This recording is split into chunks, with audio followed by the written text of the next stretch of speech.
Okay.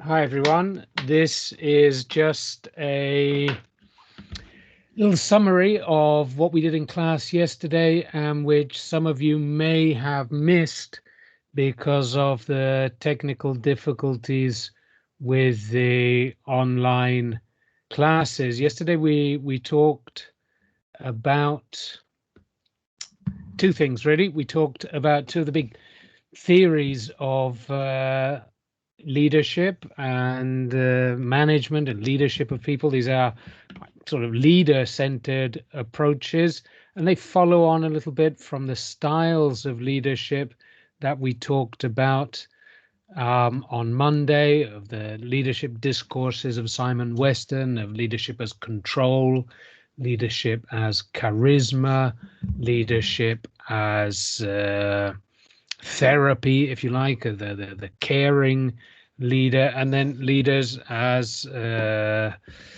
highly sustainable eco leaders involved in distributed leadership and kind of more modern ideas of leadership from the last 20 years, which we'll be looking at probably next week in greater detail.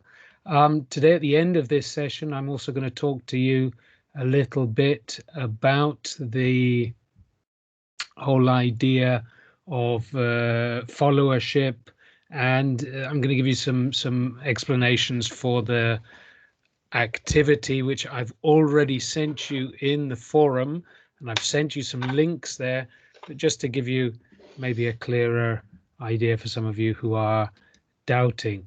In the last session, we looked at Simon Weston's leadership discourses, leadership as control, kind of more prevalent in an industrial age in the early 1900s, the early part of the 20th century, but it's still with us today. If we go to production sites, or if we go to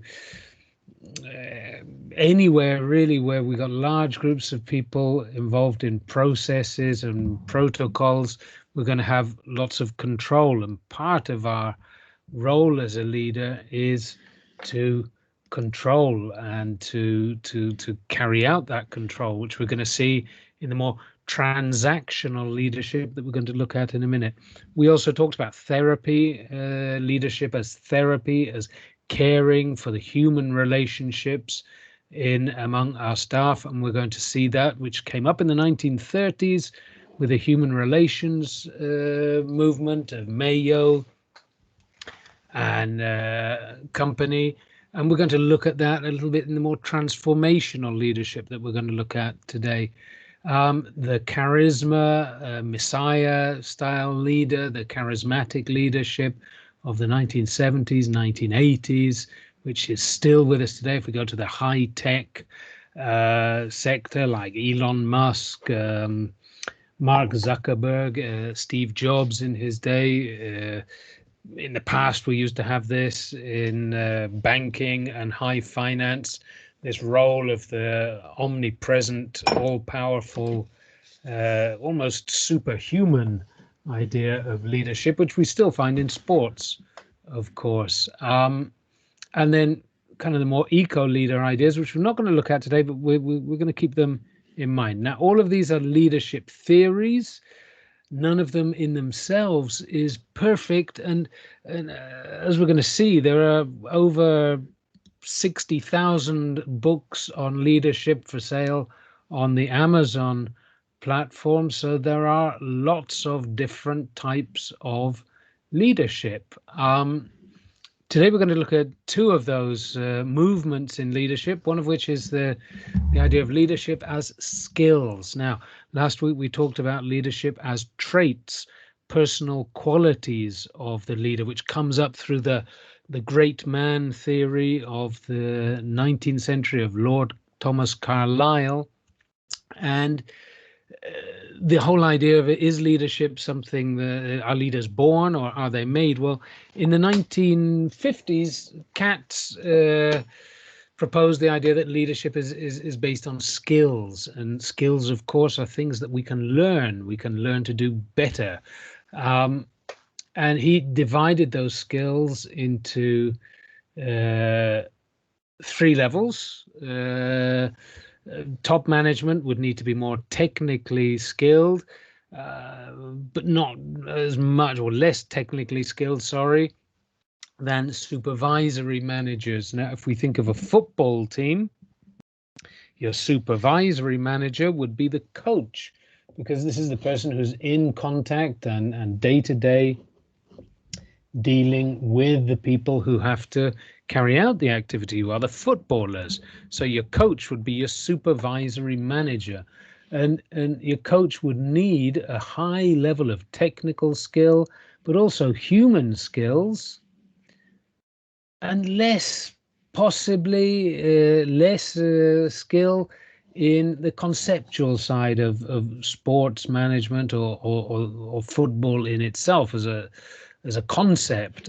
Your middle managers would need all of the levels of skill to be developed, and your top management would need higher levels of conceptual skill, also human skills, because there's a lot of people underneath them, and lower level of technical skill. And I see this a lot today. If I go to one of my clients, for example, which could be a company providing machinery for a large factory, I would find that the technical skill would be lower down in the company. The supervisory and the middle management, the people who can have the technical conversations about the activity, but they're less worried about the long-term concept of the organization. They're less worried about the long-term future and more worried about the day-to-day doing things. And this is one of the great dangers of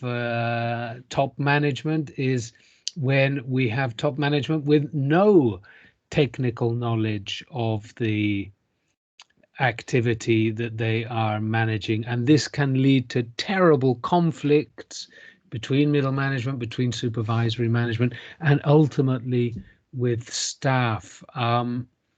I speak to a lot of doctors in my life, and there are always very strong criticisms of the top management of hospitals, which has now become filled with managers rather than doctors who become managers, and there is a lot of conflict between them. I work in education, and in the past, educational managers would have normally been people who had trained or had experienced teaching, but more and more we find that project managers and educational managers really don't have any experience of teaching, and that creates a conflict. And it's one of the dangers of studying something like business management, is you really need to have a speciality, and you need to have some technical skill in something somewhere. Now, this idea of leadership and management as a skill in itself is something which has grown in the last 40 or 50 years ago. When I went to university, it wasn't really considered an academic subject in itself. In the 1990s, this idea of leadership as a skill is developed by people like Mumford in their articles and work on leadership skills for the changing world. They kind of based their study on a study of the US military, and they came up with kind of a model, if you like, for attaining skills and for developing skills. They said individual attributes, their traits, would be general intelligence, how this is crystallized into your work environment, your personal motivation, your personality type. We're kind of a bit less sure of whether there are personality types today than we were in the 1990s, probably. But your core competencies, and competencies is something that we talk about a lot in education, would be your problem solving skills, your social judgment skills. This would be your technical knowledge, your cognitive ability to transfer that knowledge into problem-solving skills, and then the outcomes, the results of this would then lead to whether you're effective or not, or whether you've got a higher level of performance. So this is their model, if you like, for skills. All of this is influenced by the context in which you're working, but also your experiences at work. Now, in the 1990s, this led to a lot of training in skills, leadership skills.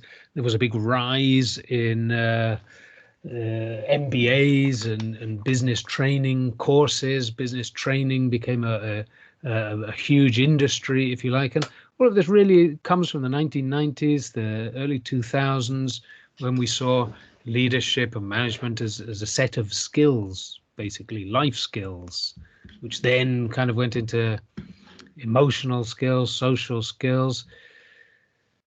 Now then, a little before this focus on skills, we had kind of two other ideas that are bubbling away from the 1970s, but they really come into force in the 1990s, during the 1980s, 1990s, especially in the last 10 or 20 years as well.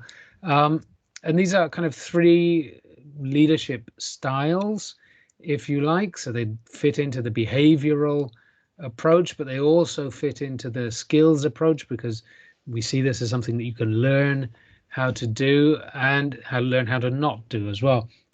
And these are the very influential ideas of James McGregor Burns, with leadership, basically the three styles, but two of them are divided into two, of leadership: laissez-faire leadership, laissez-faire management, transactional leadership, and transformational leadership. Laissez-faire kind of implies not really doing very much, not being very proactive, not being very on top of your workers.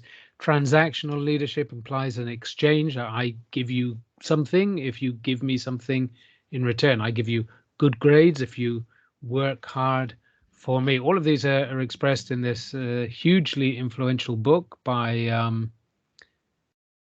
McGregor Burns, which won the Pulitzer Prize, National Book Award, and kind of led into this. It was kind of, we could call this a kind of a second heroic age of leaders as very special people. Now, before we think that this could just be charisma in leadership, the transformationalists have been very keen to mention it, to define it as must be having a positive outcome, that we're not just taking into account hugely negative leaders. Adolf Hitler would be the first one that came to mind, but pretty much anybody could be considered by somebody else what we would call a pseudo transformational leader, which is just taking the charismatic elements of the transformative leadership, but not the positive, moral, ethical, improving elements of transformational leadership. And this is where we get pseudo transformational leaders whose outcomes and whose results are highly negative. They transform, but they transform in a negative manner. They are consumed by themselves, so they're very narcissistic, very self-obsessed. They are exploitive. They are power-oriented, but power for itself, not power for any positive good. And they have warped, twisted moral values. You should be able to click here on a link to the article by Christy Bering and Turner, and see the danger of the pseudo transformationalists.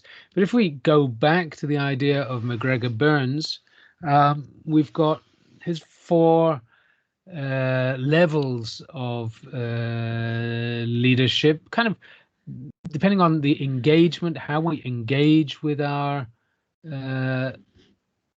staff, and how we improve efficiency and the performance of the organization. Now, with low engagement and low efficiency, we've got laissez-faire leadership, which is kind of a denial of leadership and responsibility. It's the absence of leadership. It is anti-leadership. It is no leadership, a laissez-faire style. It's really pretty much leaders or bosses who come in and say, well, I trust everybody to do everything. I don't want to tell people to do what to do too much, so I'm just going to let people take care of everything by themselves. And for McGregor Burns, this is a very low engagement leadership. We're going to see how some of these ideas now have kind of come full circle in the final sessions on leadership, where we talk about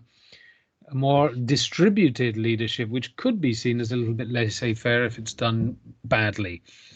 And then we've got the two levels of transactional leadership, and it's important to define them. The first level here is management by exception. Management by exception means that I only manage what is failing. I only manage when something goes wrong. And as we'd see in a very industrial environment where we've got a process, a protocol for everything, and really the manager would only intervene, the leader would only intervene when something goes wrong. Transactional leadership in contingent rewards and clear goals is leadership which sets objectives and gives a reward for meeting those objectives. If I am selling cars, I may get a commission for selling more cars or selling a car. And this is what we call transactional leadership through contingent rewards. It's bonuses, rewards, prizes for meeting the objectives, which is very close to management by objectives. Management by exception, if we go back to that, back down a level, has two levels. We've got passive management by exception, which is I let you do the work and I correct it afterwards. And active management by exception, MBE, is when I am observing you and monitoring you as you do the work, and I correct you as you go along, and I am actively managing you. There's more engagement, and this should lead to a little bit more efficiency, but it can also lead to micro management and not letting people do things, make their own mistakes. So all of these are highly debated, they're highly discussed, and you're going to find that there's no particular style which is perfect all the time. That really, a lot of it is going to be contingent. We're going to see that a bit later on the situation. Now, the highest level for McGregor Burns and Warren Bennis and lots of others is transformational leadership, and this is highly motivated, stimulating, and influencing people. And this is where we go to the next level for these writers. Transformational leadership, and this is taken from Northhouse, the leadership theory book. There's a nice summary of these differences. Talks about transformational leadership. The first factor is idealized influence, and we talk about the 4 I's of transformational leadership. One is influence. This, of course, is related to charisma. Of course, it's related to how we project ourselves, but really it is being a role model for your staff. Now, many years ago, I used to work with some multinational banks, and there the whole idea of the role model was even reflected in the clothes and the color of the neckties that people wore. In the particular bank I worked in, everybody wore a red necktie because this was the corporate color, but it was also the color that the president of the bank chose for his necktie. And if you wore a different color than red, then this was seen as this could have been a revolution in this. And we would kind of see this as a way of noting that there is a high idealized influence and charisma in the organization. The second factor, the second I, is your inspirational motivation. Now, in Unit 4, we're going to look, in Module 4, we're going to look a lot at how we motivate people and how human motivation works. Factor 3 is intellectual stimulation, and this is, are people learning at work? Do they have the opportunity to create, to innovate, and to suggest improvements? Factor 4 for the transformational leadership people is individualized consideration. And this is not treating all of your workers as a homogeneous group. They are not sheep, they are individuals, and if you want to practice transformational leadership, you should treat them and understand them as individuals. All of these kind of contrast here with transactional leadership and laissez-faire leadership, the absence of leadership. Transactional leadership, you may say, well, this is closer to the control paradigm of leadership, and we may expect to see this more in an industrial setting, in production lines, and we may expect to see more transformational leadership in more post-industrial, post-military sectors. We find a lot of transformational leadership in very young sectors. It seems that all young activities go through a phase, if you like, of transformational leadership. Some of the early industrial leaders were very transformational. I'm thinking of people like Titus Salt in the Bradford textile industry, Henry Ford in the car industry, and then if we come up through computers, we've got almost unlikely candidates for transformational leadership and charismatic leadership, and people like Steve Jobs or Bill Gates, who would not really be seen to be hugely charismatic, but their leadership has taken on this transformational pose, maybe because we allow them to do so.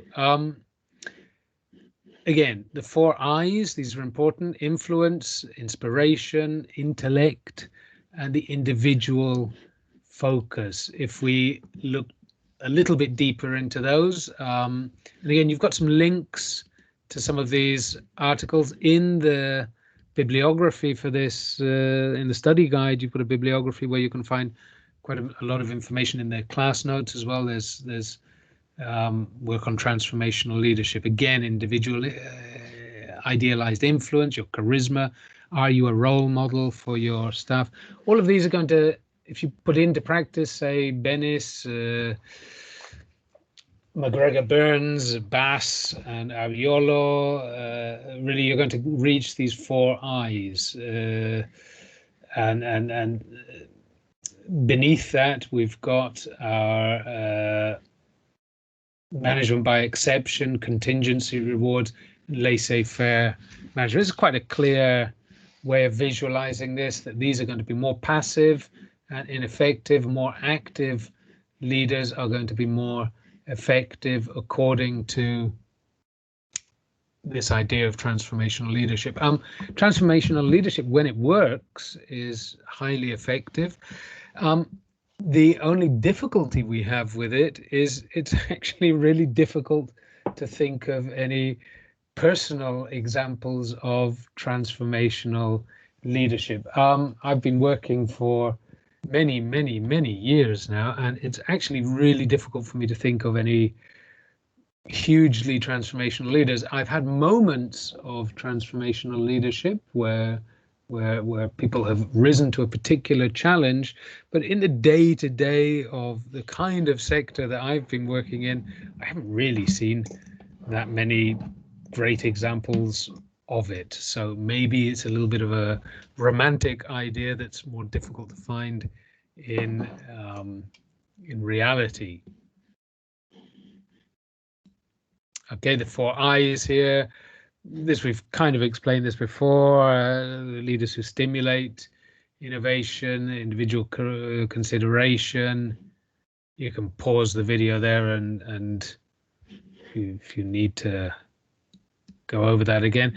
More on transformational leadership. Walter Bennis and Nanas in the 1980s, they interviewed 90 leaders and developed kind of following conclusions. Now, one of the dangers of this is we are saying that leadership is success, and is reflected in highly successful and highly paid business leaders, but there are lots of reasons why people can be highly paid and in high positions, although maybe the activity that they are involved in is hugely successful at that time. We also have to be very careful because a lot of times we're talking about mythical statuses. I'm thinking here about writers like Gary Hamel, who has written quite a lot on the future of management, but he also championed companies like Enron in their time, and then Enron turned out to be a complete fraud and now doesn't exist. So we have to be careful of just taking success as the only measure of good leadership. I have seen and witnessed extremely good leadership in between mechanics in a workshop and laissez-faire leadership at the top of the company. But if we looked at success and position as the only measure of leadership, the top of the company would have been more highly considered. Walter Bennis said that we need to develop a clear and understandable vision for the organization. The leaders act as social architects. They are very worried about the personal relations in the organization. They change the hierarchy of the company, the management charts, and all of these are ideas that became very popular over the last 20 years. It led to a lot of companies furiously writing vision statements and mission statements, and you'd see a lot of executive teams going to a hotel for a weekend to write a mission statement. Dilbert, the Dilbert comic, very, very good at satirizing some of these. The boss comes in, says that he's been writing the mission statement for the group. He says, we enhance stockholder value through strategic business initiatives by empowering employees working in new team paradigms.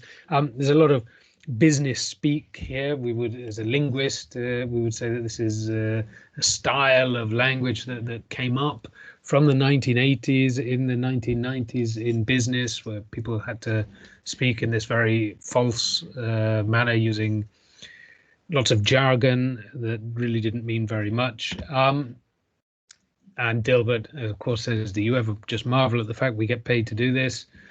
There we go. That's the comical element of transformational leadership, which is still there today. There's the ideas of Bennis, vision, the planning, the organization chart and the culture, creating trust in the organization, that people must trust you if they are to follow you, and people identify their own strengths and weaknesses, that you have to be honest as a leader in order to do that. Coos and Posner, another study on transformational leadership, said that transformational leaders model the way, they inspire a shared vision, they challenge the process, they help others to enact, and they encourage the heart. They create an emotional link with the organization. Okay, and finally, the strengths and weaknesses of this. There's a lot of research on this, so some of it must be good. A lot of evidence that says it works. There's a lot of writers defending it. It sounds good. It sounds intuitive. It fits into the moment that we are in with talk of emotions and the importance of social contact amongst workers. It focuses on the leaders and the followers. So it sees leadership as a two-way thing, not just a top-down, but also both ways. And it places value on these emotions, the emotional aspects of work, the weaknesses of the whole transformational leadership concept. One is that there's a lack of clarity. What exactly do we mean by vision? What exactly do we mean by change agents? What exactly do we mean by mission? Are these not open to interpretation? Could not anybody say they are transformational with this? Modeling the way, what do we mean by this? So it can be a little bit vague in the terminology. And because it's vague in the terminology, it's very difficult to measure this. And the questionnaires that we use, as we're going to see in the next page, are very open to interpretation. There's little research on how this changes people over time. And another criticism would be it's very close to the heroic theories of the 19th century, that it's kind of very close to trait theory here. It's very easy for anybody to say that they're being transformational, but it's not actually so simple to do.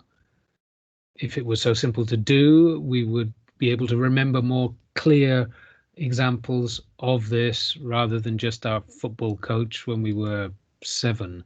How transformational are you? These are the kinds of questions that you might find in a questionnaire. These come from Northhouse again. And these are the kinds of questions that they may give you in a leadership test in a company. I work with multinational companies sometimes, and they were constantly testing their people on their leadership qualities. Really don't think you should take a questionnaire as a good judgment of whether somebody will be a good manager, but hey, in human resources, you've got to do something, no?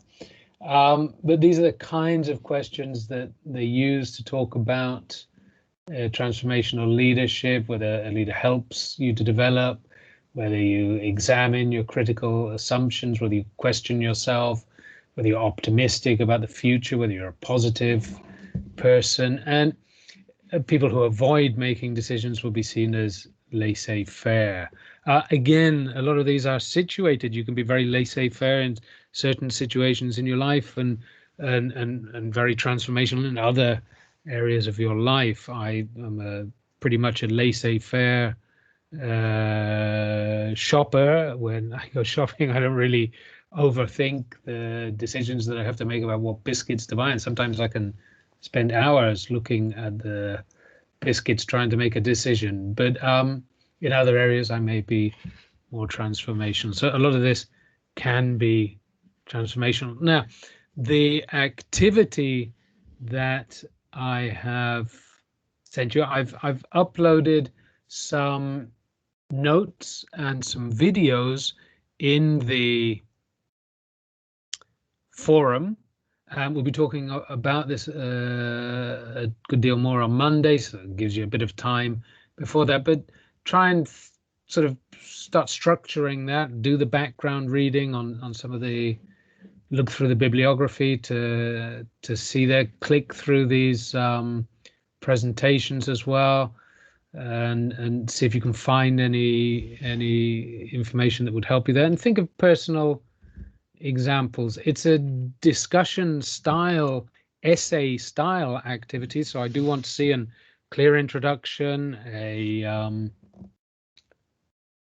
reasons against or reasons for leadership as a myth, reasons against or for in the second part, and then your own personal conclusions in the final part. So really, if you consider it as 4 parts, it's supposed to be a balanced essay, but I would like to see your own personal ideas for that. Well, I hope that has helped a little bit. Sorry again about the technical difficulties that we've been having, and I shall see you all on Monday. Goodbye from the home office.